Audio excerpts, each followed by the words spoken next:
Bird flu మీద స్పష్టమైనటువంటి ప్రకటన కూడా చేశాను. దాని తర్వాత రాష్ట్ర ముఖ్యమంత్రి గారు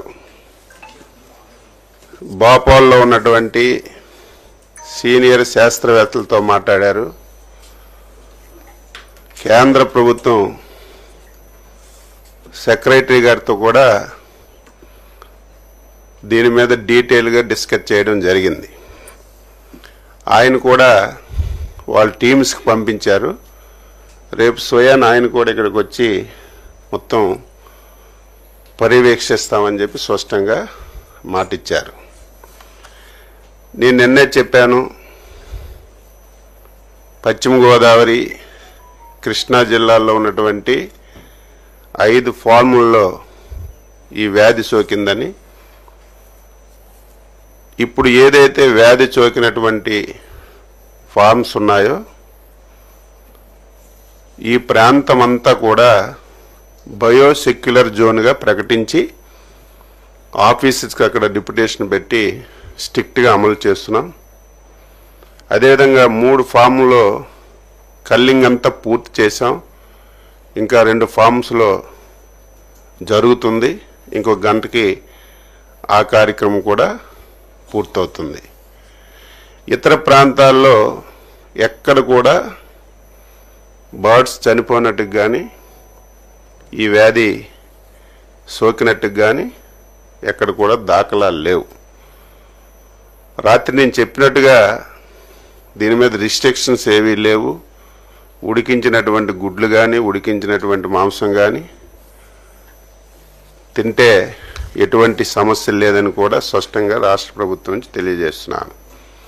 ఇప్పటికే జిల్లా కలెక్టర్లు, పశుసంవర్ధక శాఖ అధికారులు మరియు వైద్య శాఖ సిబ్బంది కామన్గా పరిస్థితిని ప్రతి గంటకి అంచనాలు వేసి ఎక్కడైనా ఇటువంటిది బయటపడితే ఇమీడియట్గా నిమిషాల మీదే అది వాస్తవమా కాదా తెలుసుకొని చర్యలన్నీ కూడా తీసుకున్న విషయం కూడా తెలియజేస్తున్నాను.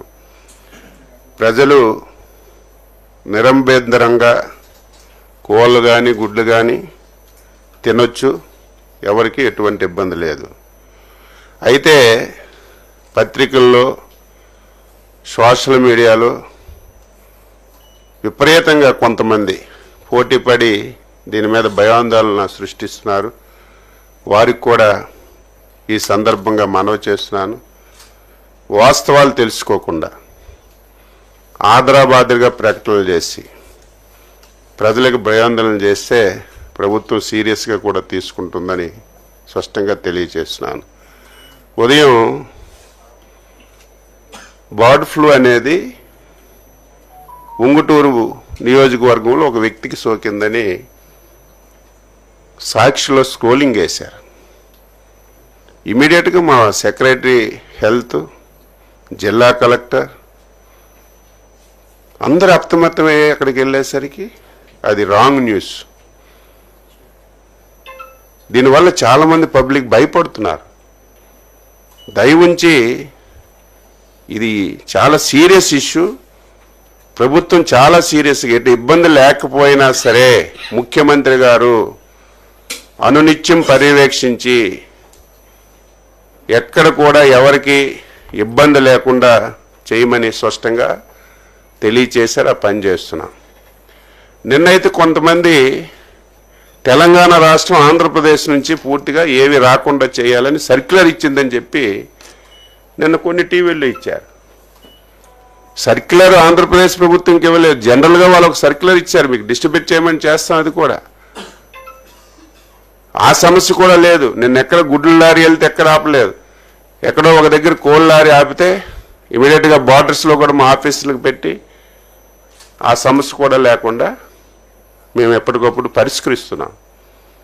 తెలంగాణ ప్రభుత్వం కూడా ఎక్కడ ఆంధ్రప్రదేశ్ రాష్ట్రం నుంచి మేము తీసుకోమని కానీ నిషేధించామని కానీ ఎక్కడ కూడా సర్క్యులర్ లేదు. వాళ్ళు బర్డ్ ఫ్లూ దేశంలో కేంద్ర ప్రభుత్వం అలర్ట్ చేసిన తర్వాత జనరల్గా ఒక సర్క్యులర్ ఇచ్చారు. అది మన రాష్ట్రానికి వచ్చిందని చెప్పడం కూడా తప్పు. ఎక్కడ కూడా జరగడం లేదు. రాత్రి ముఖ్యమంత్రి గారు సైంటిస్టులతోని కేంద్ర ప్రభుత్వం సెక్రటరీ గారితో మాట్లాడితే వాళ్ళు కొన్ని గైడ్లైన్స్ ఇచ్చారు. వ్యాధి సోకినటువంటి 1 కిలోమీటర్ పరిధిలో మాత్రమే ఇది పరిమితమై ఉంటుంది. అక్కడ ఒక పౌల్ట్రీ కూడా పనిచేయడానికి వీల్లేదు, ఒక్క బరడు కూడా ఉండడానికి వీల్లేదు. ఇమీడియట్గా ఆ 1 కిలోమీటర్ పరిధిలో టోటల్గా రాకపోకలన్నీ బంధించమన్నారు. ఇటు దానా కానీ మనుషులు కానీ లేకపోతే అక్కడ ఇటువంటి రాకపోకలు లేకుండా బంధించితే 1 కిలోమీటర్ వరకు సరిపోతుందని చెప్పారు. 1 నుంచి 9 కిలోమీటర్ల వరకు ఒక 10 రోజులు అబ్జర్వ్ చేయండి. అక్కడ ఇబ్బంది లేదు, కానీ ఆ కోళ్ళు బయటికి పంపించడం లేకపోతే దానా అటు ఇటు తిప్పడం ఇవి చేయకుండా 9 కిలోమీటర్ వరకు మీరు స్ట్రిక్ట్గా ప్రికాషన్స్ తీసుకోండి అని సైంటిస్టులు కేంద్ర ప్రభుత్వం చెప్తే అది మేము ఫాలో అవుతున్నాం. 9 కిలోమీటర్ల తర్వాత నో ప్రాబ్లం లేదు, సాధారణంగానే షాపులు తెరవచ్చు, గుడ్లు అమ్ముకోవచ్చు, కోళ్ళు అమ్ముకోవచ్చు. ఎవరు భయాందోళన చెందవలసినటువంటి అవసరం లేదని ఈ సందర్భంగా తెలియజేస్తున్నాను. ఇప్పటికే మిగతా రాష్ట్రాల వాళ్ళతో కూడా మాట్లాడాం. ఈ అంతర్రాష్ట్ర చెక్ పోస్టులు పెట్టవలసిన అవసరం లేదని వాళ్ళు కూడా కన్విన్స్ అయ్యారు. కాబట్టి మీ ద్వారా ప్రజలందరికీ తెలియజేస్తున్నాను, దీనివల్ల ఆందోళన చెందవలసిన అవసరం లేదు, భయపడవలసిన అవసరం లేదు. ప్రభుత్వం అన్ని విధాల చర్యలు తీసుకుంటుంది. పేపర్లో కొన్ని దగ్గరలో కావాలని ఓవర్ యాంగ్జైటీతో టీవీల్లో మనుషులకు చోకిందని లేకపోతే 40 లక్షలు 50 లక్షలు చనిపోయాయని ఇటువంటివి ఎవరు కూడా నమ్మొద్దు. దయవుంచి అందరికీ రిక్వెస్ట్ చేస్తున్నాను, ఇది చాలా సెన్సిటివ్ ఇష్యూ. 1కి 2 సార్లు తెలుసుకోండి, వాస్తవాలు ఉంటే మా దృష్టిలో పెట్టండి, మేము యాక్ట్ చేస్తాం. కానీ ఏదో సెన్సేషనల్ గురించి అప్పటికప్పుడు ఏవే పెడితే ఇది ప్రజలు చాలా ఇబ్బంది పడతారు. మేము ఇన్ని చెప్పినప్పుడు కూడా మళ్ళీ తప్పుడు వార్తలు రాస్తే చట్టపరం యాక్షన్ కూడా ఉంటుందని కూడా తెలియజేస్తున్నాను. రాత్రి చెప్పాను ఒకసారి.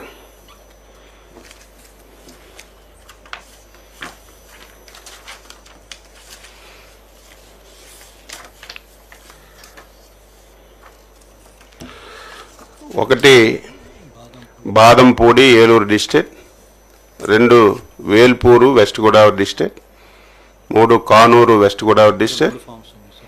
కానూరులో 3 ఫామ్స్లో 65,000, వేల్పూర్లో 2.5 lakhs, బాదంపూడిలో 2.2 lakhs, గంపలగూడెం కృష్ణా జిల్లాలో ఓన్లీ 7,000. రాత్రి చెప్పినవే, మళ్ళీ ఈరోజు ఎక్కడ కూడా వ్యాధి సోకినట్టుకు కానీ చనిపోయినట్టు కానీ ఎక్కడ రికార్డ్ అవ్వలేదు. ఈ గ్రామాల్లోనే జరిగాయి. 10 కోట్ల చిల్లర కోళ్ళు ఉన్నాయి. మేము ఈ పౌల్ట్రీసే కాదు, ఇంట్లో పెంచుకున్న వాళ్ళకు కూడా మేము రిక్వెస్ట్ చేస్తున్నాం. కర్నూలు జిల్లాలో బాతులు పెంచారు, 12-13 బాతులు పెంచుతుంటే ఒక బాతుకి పాజిటివ్ వచ్చిందంటే ఇమీడియట్గా మా ఆఫీసులకు పంపించి ఆ 12 బాతులు కూడా చంపి పూడిపించాం.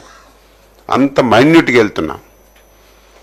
ఈరోజు ఇంట్లో పెంచుకున్నటువంటి కోళ్ళకు కూడా ఇది రావచ్చు, వాళ్ళకు కూడా రిక్వెస్ట్ చేస్తున్నాం. ఇటువంటి పరిస్థితులు వస్తే తెలియచేయమని చెప్తున్నాం. ఎందుకంటే ఇంటింటికి వెళ్ళి చూడలేం, మా వెటర్నరీ ఆఫీసర్స్ ఉంటారు. మీరు ఇమీడియట్గా తెలియచేస్తే మా వాళ్ళు వచ్చి ఇమీడియట్గా యాక్ట్ చేస్తారు. మైన్యూట్గా కూడా దీన్ని చూసి ఫర్దర్గా ఈ వ్యాధి చోకకుండా, ఈ ఇండస్ట్రీ దెబ్బ అవ్వకుండా ముఖ్యమంత్రి గారు స్పష్టమైన ఆదేశాలు ఇచ్చారు. డిపార్ట్మెంట్ ఆ రకంగా పనిచేస్తున్నాం.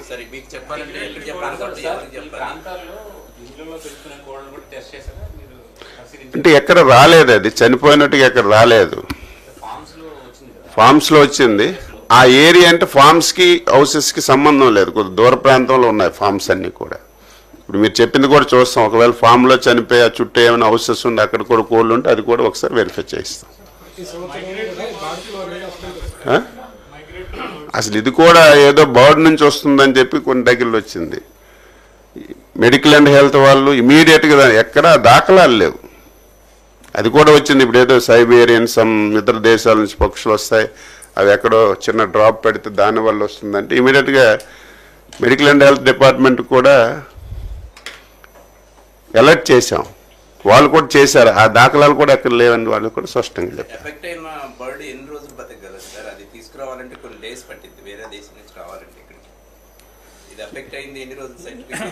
సైబీరియన్ బర్డ్స్, పెలికాన్స్ ఇవన్నీ ఏవైతే వస్తాయి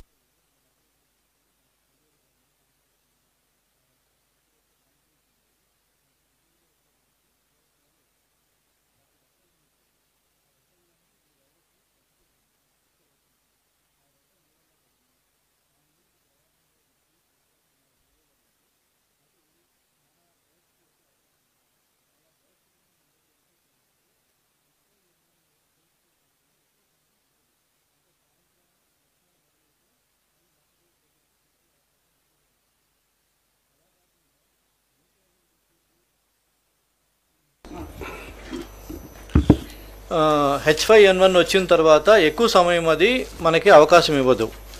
సో ఈ H5N1 ఏదంటే ఇది సైబీరియన్ బర్డ్స్ ఏవైతే వస్తున్నారో మైగ్రేటరీ బర్డ్స్, వాటి ద్వారా మనకు వచ్చే అవకాశం ఎక్కువగా ఉంటుంది, రెట్టల ద్వారా.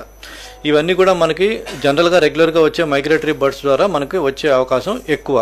సో ఆ విధంగా వ్యాధి స్ప్రెడ్ అయినప్పుడు, ఆ వ్యాధి ఒక బర్డ్కి వచ్చినప్పుడు ఆ సమూహంలో ఉన్న బర్డ్స్ ఎక్కువగా దెబ్బతినే అవకాశం ఉంటుంది. ఎందుకంటే ఇది ఏరోజాల్ ఇన్ఫెక్షను ప్లస్ న్యాచురల్గా రెట్ట మీద మిగతా పక్షులు ఏమైనా సరే డీప్ లీటర్లో వచ్చేటప్పుడు ఏమవుతుందంటే కోళ్ళన్నీ ఒక సమూహంలో ఒక దగ్గర పెట్టినప్పుడు, పౌల్ట్రీ ఫారాల్లో కోళ్ళన్నీ దగ్గరగా ఉంటాయి కేజెస్లో కూడా, కాబట్టి అక్కడ కూడా ఈ వ్యాధి వ్యాప్తికి అవకాశం ఉంటుంది. సో ఇప్పుడు మాకు 5 ఫారాలు ఏవైతే మంత్రి గారు చెప్పారో, ఈ 5 ఫారాలు మించి పక్కనున్న ఫారాలన్నింటిలో కూడా మాకు ఎక్కడా కూడా లేదు. ఈ 1 కిలోమీటర్ జోన్ ఏదైతే చెప్పారో మంత్రి గారు, ఆ 1 కిలోమీటర్ జోన్ని రెడ్ జోన్ కింద ప్రకటించి మేము సీరియస్గా సర్వేలెన్స్ పెడతాం. మిగతా 9 కిలోమీటర్స్ ఏవైతే ఉన్నాయో ఆ 9 కిలోమీటర్స్ జోన్లో ఇంటర్నల్గా వాళ్ళ ట్రాన్స్పోర్టేషన్కి ఏమి ఇబ్బంది లేదు. 1 కిలోమీటర్లో మాత్రం ఫారెన్లోకి ఎవరైనా వెళ్ళాలంటే ఆథరైజ్డ్ పర్సన్సే వెళ్ళాలి, వాళ్ళు బయోసెక్యూరిటీ మెషర్స్ ఫాలో కావాలి. కోళ్ళన్నీ కూడా మేము అక్కడ ఉన్నవి మిగతా బతికున్నవి చంపేశాం కాబట్టి ఆ ఫామ్ని 3 months వరకు రీస్టాకింగ్ అవకాశం ఉండదు. 3 నెలల వరకు వాళ్ళు మళ్ళీ ఆ ఫామ్లో కోళ్ళు పెట్టుకోవడానికి అవకాశం ఉండదు. అలా పెట్టుకునే ముందు కూడా గవర్నమెంట్ ఆఫ్ ఇండియా నుంచి మేము స్వాబ్స్ తీసి పంపిస్తాం అనమాట. అంటే వైరస్ ఇంకా ఆ ఫామ్లో ఏమైనా బతికుందా లేదా అని నిర్ధారణ చేసుకోవడానికి స్వాబ్స్ని పంపిస్తాం. ఇప్పటి వరకు మాకున్న సమాచారము సార్ చెప్పినట్టుగా ప్రతిరోజు రెగ్యులర్గా ప్రతి డాక్టరు తన పరిధిలో ఉన్న ఫారాల యజమానులతోటి మాట్లాడుతున్నారు. ఎక్కడైనా ఏ అనుమానం వచ్చినా సరే ఫారం విజిట్ చేస్తారు. మొదటిసారి అన్ని ఫారాలని మా వాళ్ళు విజిట్ చేయడం జరిగింది. ఈ 5 ఫారాలకు మించి ప్రస్తుతానికి పక్కన ఎక్కడా కూడా మాకు ఇన్ఫెక్షన్ రాలేదు. బాదంపూడి గ్రామంలో పక్కన స్కూల్ ఉంది, ఆ ఫామ్కి దగ్గరలో స్కూల్ ఉంది. ఆ స్కూల్లో పిల్లలకి వీళ్ళు 1 కిలోమీటర్ జోన్లోకి వస్తుంది కాబట్టి కోడిగుడ్లు కోడి మాంసం అంటే మామూలుగా స్కూల్లో పిల్లలకి కోడిగుడ్లు పెడతారు కాబట్టి 1 వారం పాటు పెట్టబాకండి అని చెప్పేసి స్థానికంగా ఉన్న కలెక్టర్ గారు వాళ్ళు నిర్ణయం తీసుకున్నారు. సో రెడ్ జోన్లో ఉన్న చోట మాత్రము కోళ్ల ఫారాలని, కోడిగుడ్లు విక్రయ కేంద్రాలని డిపార్ట్మెంట్ తరపున రెవెన్యూ, మెడికల్ అండ్ హెల్త్ మేమందరం కూడా కలిసి వాటిని మూయించేస్తున్నాం. నెక్స్ట్ జోన్ ఏదైతే 9 కిలోమీటర్ల సర్వైలెన్స్ జోన్లో ఉందో ఇంటర్నల్గా అక్కడున్న ఫారాలు, అక్కడున్న కోడిగుడ్ల ఉత్పత్తి ఇవన్నీ కూడా ఆ జోన్లోనే వాళ్ళు చేసుకోవచ్చు. వాళ్ళు ఆ జోన్ దాటి బయటికి రాకూడదు. సో ఆ ఇన్ఫర్మేషను పౌల్ట్రీ యజమానులందరికీ కూడా చెప్పడం జరిగింది. అది అంటే ఒక విధంగా చెప్పాలంటే అది కూడా సేఫ్ జోనే, కానీ సర్వైలెన్స్లో ఉంటుంది. అంటే 2 వారాలు మేము దాని మీద పర్యవేక్షణ ఉంటుంది. ఇక ఆ తర్వాత అంటే మొత్తం 1+9 10 కిలోమీటర్లు దాటిన తర్వాత సేఫ్ జోను. అందులో మామూలుగా కార్యకలాపాలు ఇదివరకు ఎలాగ మనం చేసుకుంటున్నామో అలాగే మాంసం విక్రయాలు కావచ్చు, కోడిగుడ్ల విక్రయాలు కావచ్చు, మాంసం ఏ విధంగా మనం ఉడికించి తింటామో గుడ్లు కానీ మాంసం కానీ అవన్నీ సాధారణంగా చేసుకోవచ్చు, ఎటువంటి ఇబ్బంది లేదు. ఇక రెండోది సార్ ఇంకొక విషయం చాలా క్లియర్గా చెప్పారు, ఇది మనుషులకు సోకిన దాఖలాలు లేవు కాబట్టి ఎవరు కూడా ప్రజలు భయాందోళన చెందాల్సిన అవసరం లేదు. అయినా ముందు జాగ్రత్తగా మేము తీసుకోవాల్సిన చర్యలు, మేము మెడికల్ అండ్ హెల్త్ వాళ్ళు మేమందరం కూడా సమన్వయంతో ఈ కార్యక్రమాన్ని ప్రతి గంటకి సమన్వయం చేసుకుంటూ చర్చించుకుంటూ కలెక్టర్ గారి ఆధ్వర్యంలో ముందుకెళ్తున్నాం.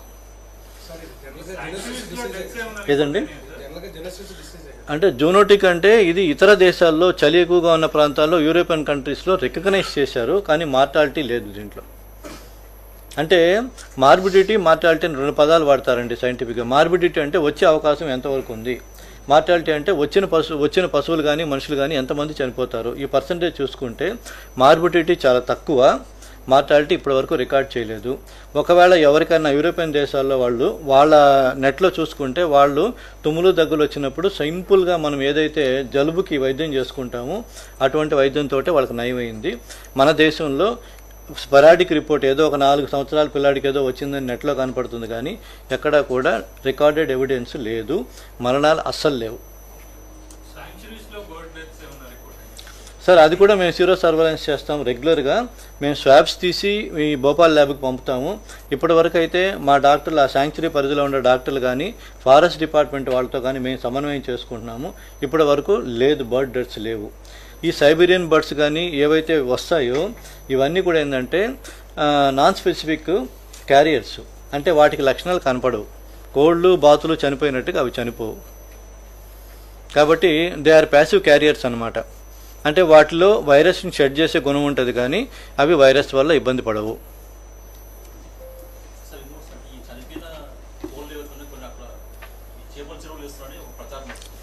సార్ అది మార్నింగ్ స్క్రోలింగ్ చూసాం మేము. మా డాక్టర్లు అందరూ కూడా ఆ చేపల చెరువుల దగ్గరికి వెళ్తున్నారు. అదేవిధంగా సస్పెక్టెడ్ అంటే ఈ రైతులు ఎవరైనా చేయడానికి అవకాశం ఉందంటే ఆ రైతులందరితో కూడా మాట్లాడుతున్నారు.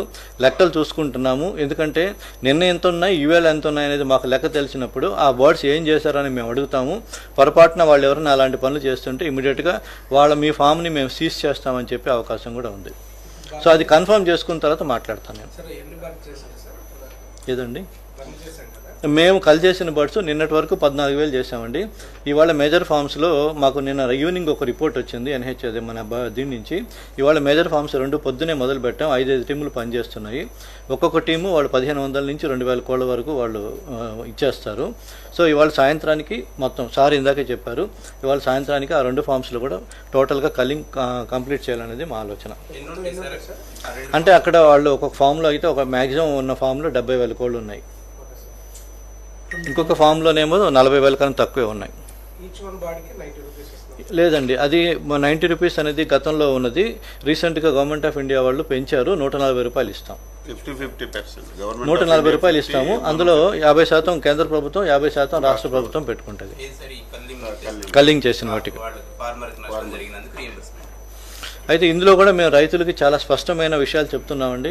మా పశువైద్య సిబ్బంది నాటుకోళ్లు చనిపోయినప్పుడు మాకు చూపించిన వాటిని బరీ చేసినప్పుడు, అదేవిధంగా ఫారాల్లో కోళ్ల యజమానులు మా ఫామ్లో బర్డ్స్ చనిపోయినాయని చెప్పి మేము నిర్ధారణ చేసుకున్న తర్వాత వాటిని మేము కలిచేసి బరీ చేయించినప్పుడు వాటికి సంబంధించిన పూర్తి ఎన్యూమరేషన్ చేసుకుంటాము. వాటికి మేము కాంపెన్సేషన్ పే చేస్తాం. గతంలో చనిపోయాయని ఎవరైనా లెక్కలు చెప్తే మాత్రం వాటిని నిర్ధారించుకున్న తర్వాతనే మేము ఏ విషయమైనా మాట్లాడతాం.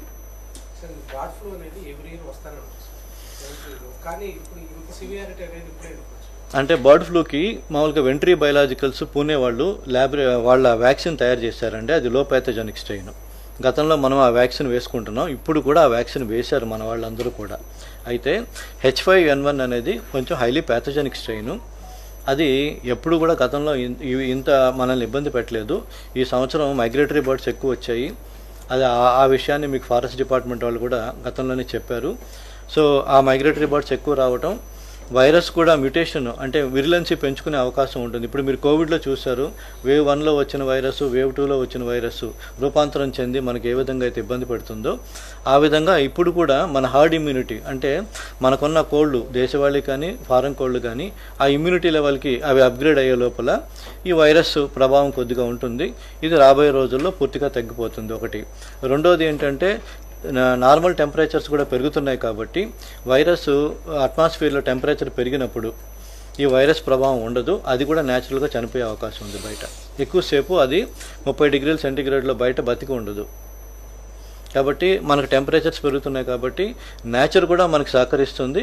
ప్లస్ ప్రభుత్వం తీసుకుంటున్న చర్యలు ఏవైతే ఉన్నాయో అవి చాలా స్ట్రిక్ట్గా బయోసెక్యూరిటీ మెజర్స్ ఇంప్లిమెంట్ చేస్తున్నాం. ఇందాక మంత్రి గారు చెప్పినట్టుగా కేంద్ర ప్రభుత్వం నుంచి కూడా మనకు టీం వస్తున్నారు. ఆల్రెడీ ఈవేళ మన వెంకటేశ్వర పశువైద్య విశ్వవిద్యాలయం వాళ్ళు 3 టీములుగా ఏర్పడి ఈ 3 జిల్లాల్లో కూడా పర్యటిస్తున్నారు వాళ్ళు.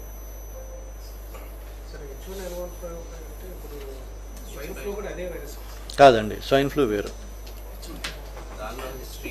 అంటే ఇది పశువులకి పందులకి వ్యాపిస్తుందని రిపోర్ట్లు ఉన్నాయి, కానీ మన దేశంలో అలా రిపోర్ట్లు వచ్చి సిమ్టమ్స్ చూపించి చనిపోయిన పశువులు కానీ పందులు కానీ లేవు. ఇది కేవలము కోళ్ళు, బాతులు, టర్కీస్ వీటి వరకు మాత్రమే ఇబ్బంది పెడుతుంది.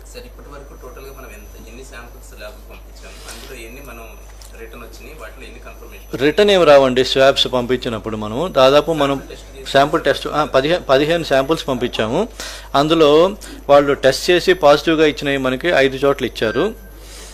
మిగతా స్వాబ్స్ వాళ్ళు టెస్ట్ చేయాల్సిన అవసరం లేదు కాబట్టి నాట్ టెస్టెడ్ అని వాళ్ళ రిపోర్ట్లోనే రాశారు. వాళ్ళు సపోజ్ ఒకే ఫామ్లో మనం 4-5 శాంపుల్స్ పంపించాం అనుకోండి, వాళ్ళు 2-3 పాజిటివ్ వచ్చినప్పుడు మిగతా 2 అవసరం లేదని చెప్పేసి రాస్తారు. అది మేము సీరో సర్వేలెన్స్ కింద రెగ్యులర్గా పంపిస్తామండి. మేము ప్రతి నెల ఈ వాటర్ బాడీస్ ఏవైతే ఉన్నాయో వాటి నుంచి పంపిస్తాం. దానికి మాకు టార్గెట్ ఉంది. ఆ టార్గెట్ ప్రకారంగా మేము దాదాపు ప్రతి సంవత్సరం ఒక 200 శాంపుల్స్ పంపిస్తాం. అది ర్యాండమ్గా తీసుకుంటాం మేము. అంటే ఈ ఇష్యూలో మేము మైగ్రేటరీ బర్డ్స్ దగ్గరికి వెళ్ళాం, కానీ మేము అక్కడ మాకేం డెత్స్ లేవు కాబట్టి దాని మీద ఫోకస్ లేదు. ఇప్పుడు మేము రైతులు ఇబ్బంది పడకూడదనే ఉద్దేశంతో ఈ ఫార్మ్స్ మీదనే మేము ఫోకస్ పెట్టాం. అది మాకు రొటీన్ యాక్టివిటీ. అక్కడ డెత్స్ ఉండాలి కదా, డెత్స్ ఉంటే పంపిస్తాం, లేకపోతే పంపించలేదు. అదే. But it is proved that the route of spreading is through migratory birds. అది కూడా రెట్టల వల్ల వస్తుంది అనేది మనకు ఆల్రెడీ హిస్టారికల్ డేటా ఉంది కాబట్టి మనం అది రొటీన్గా చేస్తాం. ఎందుకంటే వెదర్ ది వైరస్ ఈ still alive, migratory birds carry చేస్తున్నాయి అనేది రొటీన్ శాంప్లింగ్లో మేము చేస్తాం. But now the focus of the department is పబ్లిక్లో భయాందోళనలు ఉండకూడదు. రైతులకు జరిగిన నష్టాన్ని అంతటితో ఆపేసి వాళ్ళు తిరిగి మన ఆర్థిక వ్యవస్థకి దోహదపడే విధంగా, వాళ్ళ కుటుంబాలు ఇబ్బంది పడకుండా ఉండే విధంగా మనం ఆ చర్యలు తీసుకుంటున్నాం. ప్రభుత్వం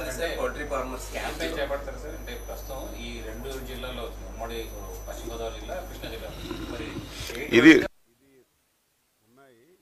జిల్లాల్లో వచ్చినప్పటికి కూడా ప్రతి జిల్లాలో ప్రతి కలెక్టరు ఇప్పటికే అన్ని ఫౌల్టీస్ అన్ని కూడా చెక్ చేశారు. ఈరోజు సాయంత్రం సిఎస్ గారు అన్ని జిల్లా కలెక్టర్లతో, మా ప్రిన్సిపల్ సెక్రటరీ, మా డిపార్ట్మెంట్ అంతా వీడియో కాన్ఫరెన్స్ కూడా ఈవినింగ్ తీసుకుంటుంది. అందులో ఎవరైతే నన్ను సలహా ఇచ్చారో కేంద్ర ప్రభుత్వం సెక్రటరీ గారు, ఆయన కూడా అందులో పాల్గొంటారు. మొత్తం అందరికీ అలర్ట్ చేసి ఇదేదో ఒక 3 జిల్లాలు వచ్చిందని 3 జిల్లాలు కాదు, ప్రతి ఒక్క దగ్గర అవగాహన కల్పించి భయాందోళన పోగొట్టడానికి అన్ని ప్రయత్నాలు చేస్తున్నాం.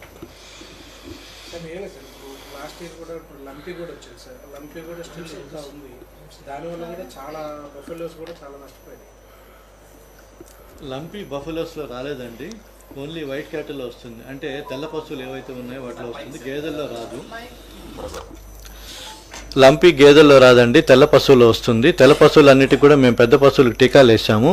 ఇప్పుడు దూడల్లో కొన్ని చోట్ల అంటే 6 నెలల లోపు వయసున్న దూడల్లో వచ్చే అవకాశం ఉంది. ఎందుకంటే మేము టీకాలు వేసినప్పుడు ఆ దూడలు మరీ చిన్నవి, 3 నెలల లోపు అయితే మేము టీకాలు వేయము తల్లి దగ్గర దూడ పాలు తాగుతున్నప్పుడు. ఈ మధ్య కాలంలో రైతు బూస్టర్ వ్యాక్సిన్ కానీ లేకపోతే లెఫ్ట్ ఓవర్ వ్యాక్సిన్స్ కానీ చేయించుకోవటం లేదని ఇబ్బంది ఉంటే వాటికి సోకే అవకాశం ఉంది. ఎందుకంటే లంపీ అనేది వైరస్, అది కూడా మన మసూచిలాగా ఈగలు, దోమలు, గోమార్లు, పిడుదులు ఇవి ఏవైతే ఒక పశువు నుంచి ఇంకో పశువుకి వెళ్తుంటాయో అలా వ్యాపించేదానికి అవకాశం ఉంటుంది.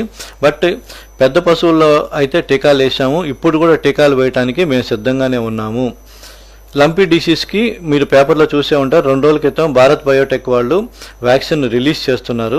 ఆ వ్యాక్సిన్ ఇంకా గవర్నమెంట్ అప్రూవల్స్ అయ్యి మా దగ్గరకు వచ్చిన తర్వాత మేము రాష్ట్ర వ్యాప్తంగా ప్రతి తెల్ల పశువుకి లంపీ స్కిన్ డిసీజ్ వేయడానికి సిద్ధంగా ఉన్నాము. ప్రస్తుతానికి ఆల్టర్నేటివ్గా మేము లంపీ స్కిన్కి వ్యాక్సిన్ చేస్తున్నాము. ఎక్కడైనా సరే ఏ రైతైనా నేను టీకాలు వేయించుకుంటానంటే అది తెల్ల పశువైనా నల్ల పశువైనా గొర్రెలు మేకలైనా ఈవెన్ చివరికి మున్సిపాలిటీ వాళ్ళు వీధి కుక్కలకు మేము వ్యాక్సిన్ వేయండి మేము పట్టుకుంటామంటే పశుసంవర్ధక శాఖ ఎప్పుడు కూడా సిద్ధంగా ఉంటుంది. టీకాలు లేదు అనే ప్రశ్నే లేదు. ప్రతి వ్యాక్సిన్ మా దగ్గర అందుబాటులో ఉంది. రేబీస్ ఉంది, goat pox vaccine used for lumpy skin ఉంది, షీప్ పాక్స్ వ్యాక్సిన్ ఉంది, ఫుట్ అండ్ మౌత్ వ్యాక్సిన్ ఉంది, బ్లూ టంగ్ వ్యాక్సిన్ ఉంది, పీపీఆర్ వ్యాక్సిన్ ఉంది. ప్రతి వ్యాక్సిన్ మా దగ్గర ఉంది. రైతులు ఎవరైనా నేను టీకాలు వేయించుకుంటానని చెప్పి మా పశు వైద్యులు రాకపోతే చెప్పండి. 24 గంటల్లో వాళ్ళ ఇంటి ముందుకి పశు వైద్యుడిని పంపించి టీకాలు వేస్తాం. తాగొచ్చండి. కాచి తాగిన మిల్క్ వల్ల ఏమీ ప్రమాదం లేదు. మేము అడుగుతున్నది ఒకటే, పచ్చిపాలు గతంలో పచ్చిపాలు తాగేవాళ్ళు, పచ్చి కోడిగుడ్లు తినేవాళ్ళు, అలాంటివి ఇప్పుడు మంచిది కాదు.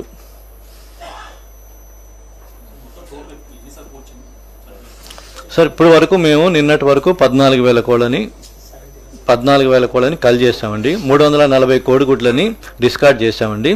ఇప్పుడు ఈ రోజున 2 ఫారాల్లో మేజర్గా మేము మొదలు పెట్టాం కాబట్టి 70+40 ఇంకొక 110 lakhs ఈరోజు సాయంత్రానికి మేము ఆ రిపోర్టు మళ్ళీ కన్ఫర్మ్ చేస్తాం.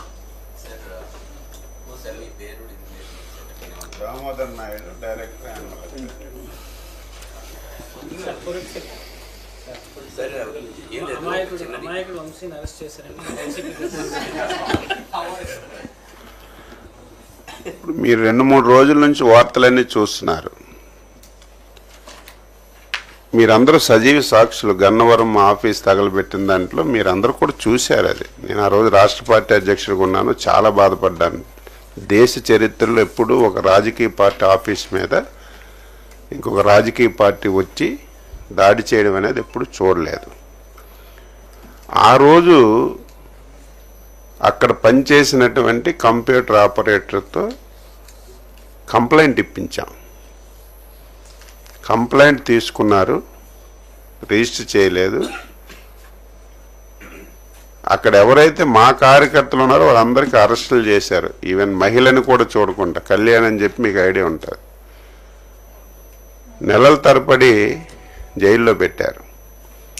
మేము వచ్చిన తర్వాత చట్ట ప్రకారం ఆ రోజు ఉన్నటువంటి కంప్లైంట్ మీద కేసు రిజిస్టర్ చేసి ఎవరు అందులో ఇంటర్ఫియర్ అవ్వలేదు, ఏం జరుగుతుందో కూడా అడగలేదు.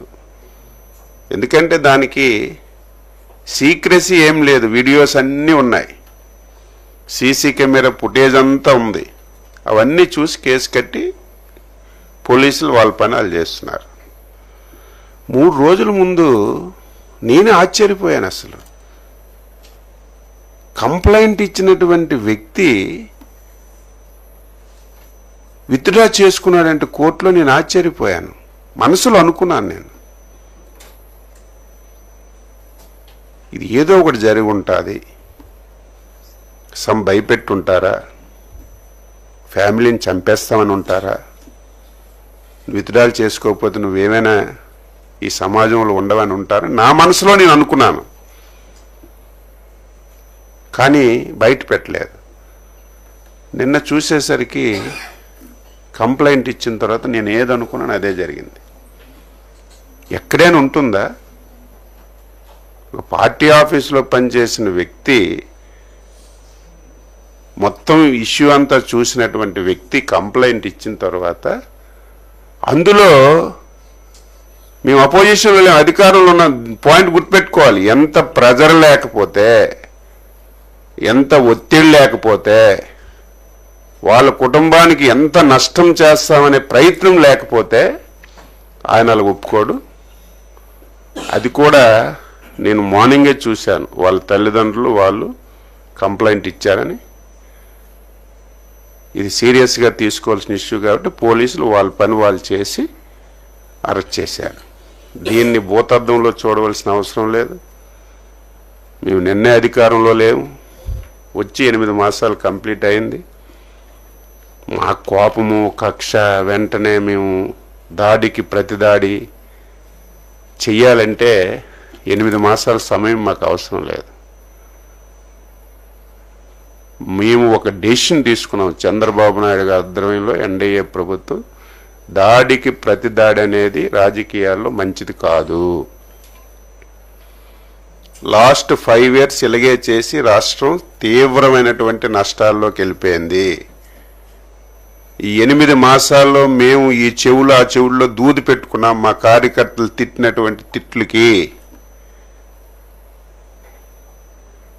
మనం అధికారంలోకి వచ్చాం, 5 సంవత్సరాలు నరకం పడ్డాం, ఊచకోత కోశారు, మీరు అధికారంలోకి వచ్చి ఏం చేస్తున్నారని మమ్మల్ని కార్యకర్తలు బూతులు తిట్టినా సోషల్ మీడియాలో తిట్టినా సరే దాడికి ప్రతిదాడి అనేది మంచి విధానం కాదు. అలాగని చెప్పి చేతకాని ప్రభుత్వం కూడా కాదు, చేతులు కట్టుకొని ఉండం. గత 5 సంవత్సరాల్లో జరిగిన ప్రతి సంఘటన మీద స్పష్టంగా ఎంక్వైరీ చేసి వాస్తవాలన్నీ కూడా తెలుసుకొని ఎవడు తప్పు చేసినా సరే విడిచిపెట్టే ప్రశ్న ఉండదని ముఖ్యమంత్రి గారు స్పష్టంగా చెప్పారు. అదే జరుగుతుంది. కానీ కక్ష సాధింపు చర్యగా మేమేది చేయడానికి ఇష్టపడం, భవిష్యత్తులో కూడా ఉండదు. కానీ తప్పు చేసిన వాడు తాత్కాలికంగా తప్పించుకొని తిరగొచ్చు తప్ప ఏదైనా ఒక రోజు చట్టానికి లోబడి శిక్ష అర్హుడవుతాడు. ఈ రోజు కూడా అదే జరిగింది. నేను ఇంకా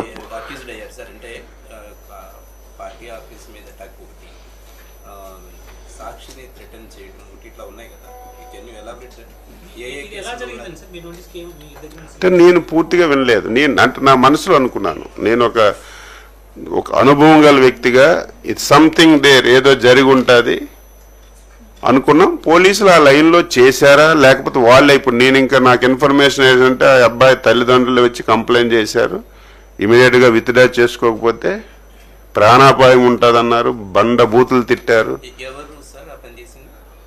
ఒక 5 పేర్లు చెప్పారు, అందులో మీకు తెలుసు కదా 5 పేర్లు ఉన్నాయని చెప్పారు. వాళ్ళ కంప్లైంటే, అందులో మనమేం సృష్టించింది ఏం లేదు, రిటర్న్గా కంప్లైంట్ ఇచ్చారు, దాని ప్రకారం ఎఫ్ఐఆర్ కోసం.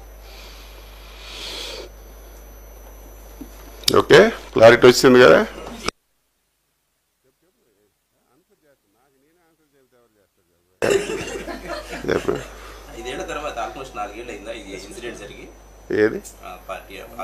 ఏది లేదు 1 year, election 2 months before, election 2 months ముందు. ఇది నాకు తెలుసు కదా, నేను అధ్యక్షులుగా ఉన్నాను కదా. ఎలక్షన్ 2 months ముందు. ఇప్పుడు కంప్లైంట్ చేయడం కాదు, ఆ రోజుతో ఇచ్చిన కంప్లైంట్ రిసిప్ట్ ఉంటే ఆ రిసిప్ట్ని పట్టుకొని ఈరోజు కంప్లైంట్ రిజిస్టర్ చేసి కేసు కట్టి ఎంక్వైరీ చేసి ఇవన్నీ వచ్చాయి. ఈలోపు అందరికీ బెయిల్స్ వచ్చాయి, యాక్టివిటీ నడుస్తుంది. ఇది కొత్త ట్విస్ట్ కాబట్టి కరెక్ట్గా దొరికిపోయారు. ప్రధాన ముద్దాయిగా ఈ సాక్షిని బెదిరించిన దాంట్లో ప్రధాన ముద్దాయిగా ఈయన ఉన్నాడు, అంతేనా సార్?